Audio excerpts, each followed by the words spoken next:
Hello everyone, this is Lata Akula.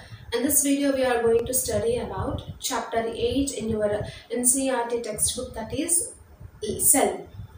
So as we have studied in diversity of the living world, that all the living organisms ranges from the bacteria to multicellular organisms like plants and animals. They are made up of cells. Here if you see the cell, what is the basic unit of the life? The basic how the body of the living organisms were made up of? The basic unit of the life is nothing but the cell only. And these cells, they may be present in a living organisms. In some living organisms they are made up of one cell, and in some they are made up of with many cells. So depending upon the number of cells, we can classify the living organisms into unicellular organisms and multicellular organisms. Unicellular organisms means the body is made up of with only one cell, whereas in multicellular organisms the body is made up of many cells. And unicellular organisms, we can say so many examples like bacteria, yeast, amoeba, diatoms. And whereas the multicellular organisms, we can say that all the plants and animals are made up of many cells. The body is made up of many cells. Hence, they are the examples of the multicellular organisms. And what is the cell? Here, you see the unicellular organisms, there is only one cell is present. Because of that cell only, that was able to independently exist without depending on any other different types of cells. Only one cell was performing all the functions, right, in unicellular organisms. Hence, we can say that the cell is the fundamental and basic structural and the functional unit of the life. What is the meaning of structural? The body is made up of, the structure is made up of cell only. The body of living organism, the structure of the living organisms was made up of the cells only. And also the functions they're performing were also depending upon the type of the cells present, right? So we can say that the cell is nothing but the basic structural and functional unit of all the living organisms. And if you see the discoveries in this lesson, the first person we can say is Robert Hooke. He was the first person who discovered and studied about the cell. Who is the first person who studied about the cell? The Robert Hooke is the first person who studied and discovered the cell. What he has done is, he has taken a slice of cork. What is the cork actually? It is nothing but the dead part of the plant. Just taken a slice of the cork and he observed under his lens. And what he has seen is, he observed a honeycomb like structure which consists of several empty spaces or several empty chamber like structures which are separated by several partitions. And he identified that those individual little chambers are nothing but, he called them as a cell. In Latin language, the cell means a little room. So the first time who called the cell? The Robert Hooke only coined the term cell also. What is the cell meaning? The cell meaning is little room. And next one is, this Robert Hooke, he identified the cell, only the dead cells he identified, not the living cells. Later, Antony van Leeuwenhoek, he identified the first time he identified the living cells. And for that, actually this Antony van Leeuwenhoek was a cloth merchant. He has a hobby of making lenses. He used to grind the lenses and place those lenses between two metals, and in those lenses he used to observe different samples like the rainwater drops, water present in the pots. I used to keep several tooth scrapings, blood samples, spermatozoa, and all these he used to keep several droplets and he observed under his lens. What he identified is, in those all the samples, he identified several moving creatures: bacteria, protozoa, yeast, spermatozoa, and red blood corpuscles were also identified by him by his designed microscopes. But he don't know the names of those bacteria and all them.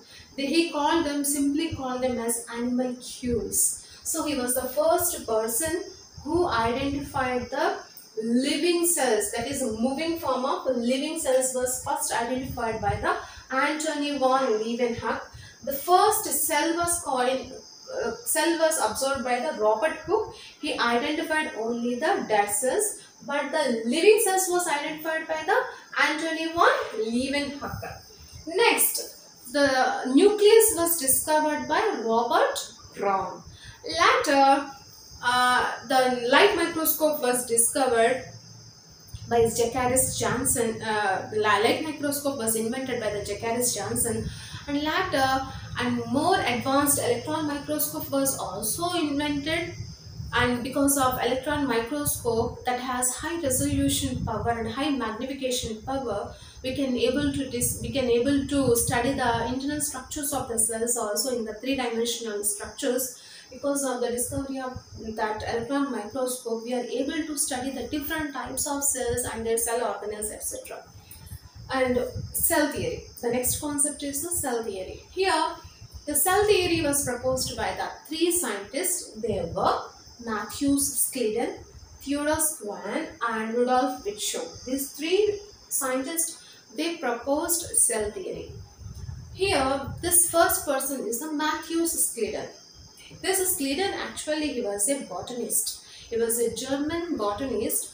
He found that he has observed different types of the plant cells and found that all the plants have a similar type of the cells which are covered by the cell wall. All the plant cells have the similar type of the cells. All the plants are made up of the cells only. And later, this Theodor Schwann, he was a zoologist. This Scleden is a botanist and this Schwann is a zoologist. He was a British zoologist. He studied on the animal cells. Scleden studied on the plant cell, and whereas this Schwann studied on the animal cells.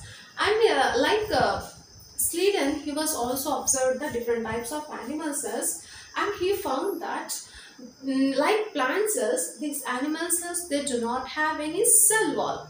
So they just have a simple plasma membrane, but they consist of similar type of organization like the plant cells. So what the observation made by the Schwann?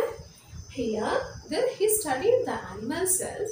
He said that like plant cell, the plant cell is having the cell wall now, but this animal cell, they do not have any cell wall like the plant cell. Instead of that, it consists of a simple plasma membrane is present, but remaining organization is similar to both plants and animals. And later, this Schwann, he proposed a cell hypothesis. What he proposed?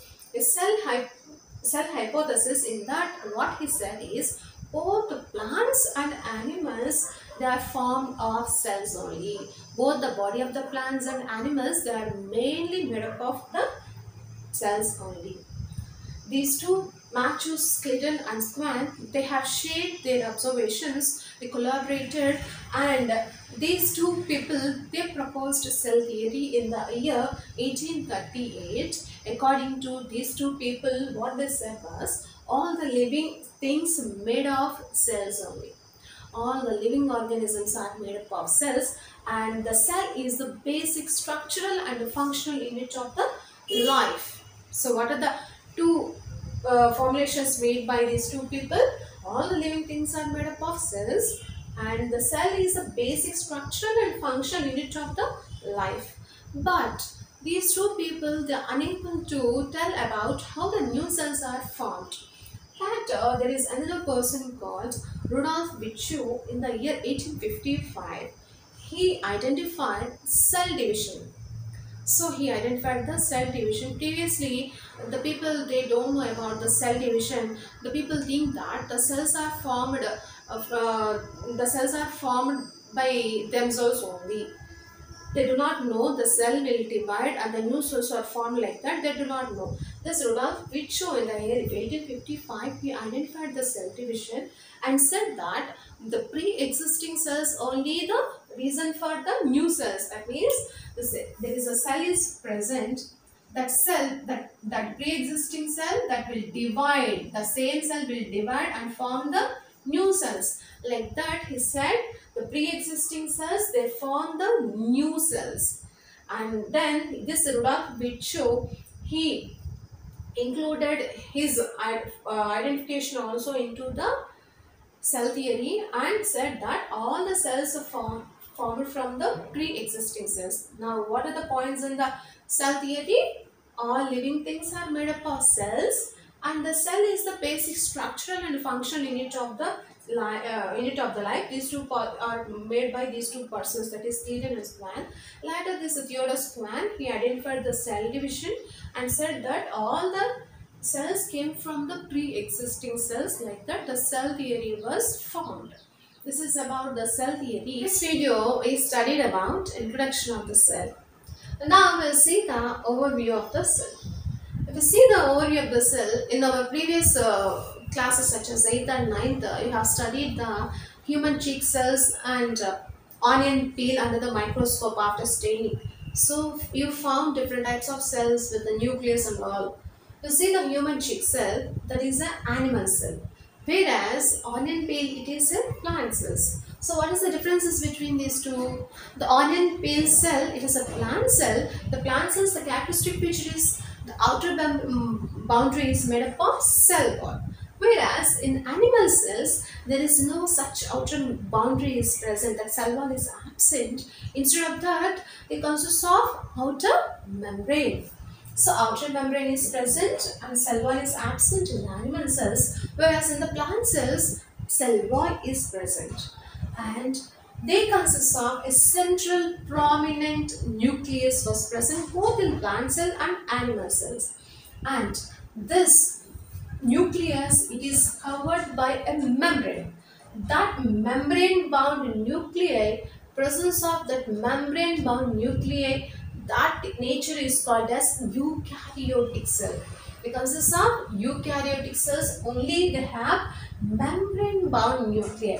But if that membrane bound nuclei was absent, that cell is called as prokaryotic cells. So that is in the bacteria and all them, that a membrane bound nucleus is present, but that is not covered by any membrane. So that membrane bound nuclei is a characteristic feature of the eukaryotic cell, and absence of that membrane bound nucleus is present but is not covered by any membrane. That characteristic feature is the that is the characteristic feature of the prokaryotic cell. Not only this difference between prokaryotic and eukaryotic cell, in eukaryotic cells, cell organelles were present. What are the cell organelles? Membrane bound cell organelles were present. Example, endoplasmic reticulum, Golgi apparatus, lysosomes, mitochondria and vacuoles. All these are the membrane bound organelles. All of them were present in the eukaryotic cell only. Those cell organelles which are membrane bound, all are absent in the prokaryotic cells. So what are the prokaryotic cells lacking? Membrane bound nucleus is absent, membrane bound cell organelles also absent, and those two are present in the eukaryotic cell. And here both the prokaryotic cell and eukaryotic cells, they consist of cytoplasm.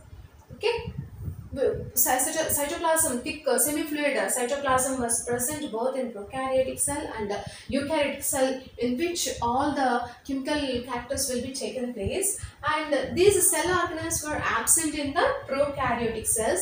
And ribosomes, if we see the ribosomes, these are present both in prokaryotic cell and eukaryotic cell. These ribosomes, these are the non-membrane bound organelles. Almost all are the membrane bound organelles, but these ribosomes are the non-membrane bound organelles which are present both in the prokaryotic cell and eukaryotic cells. So both these prokaryotic cell and eukaryotic cells consist of ribosomes which are non-membrane bound organelles. And these ribosomes, they are present in cytoplasm, chloroplast. In plant cell, they are present in the chloroplast.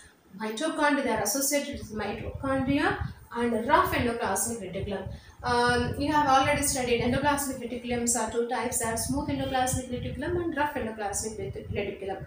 If the ribosomes are associated with endoplasmic reticulum, that is called as rough endoplasmic reticulum. That roughness is because of the association of the ribosomes only. So where the ribosomes are present in the cytoplasm, in plant cells they are associated with the chloroplast and mitochondria and endoplasmic reticulum. These ribosomes, non-membrane bound ribosomes were present.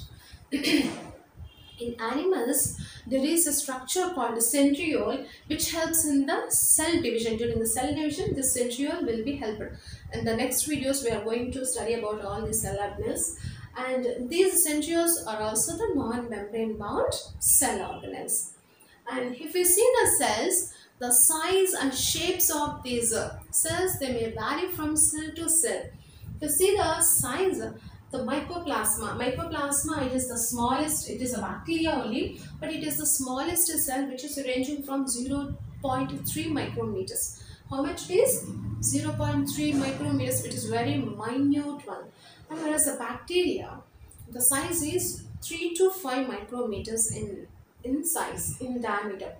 And there is a largest single cell is present which is called as ostrich egg, which is 10 to 15 centimeters in diameter.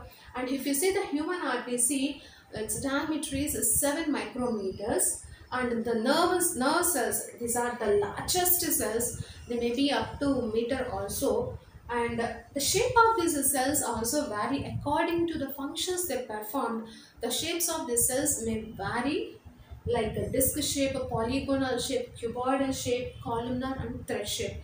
Like that, there are different types of shapes are present in the different types of the cells. With this, we have completed the introduction to the cell. The next video, we are going to study about the prokaryotic cell. If you like my video, please like, share and subscribe to my channel, Lata Akula Biology Tutorial. Please comment below.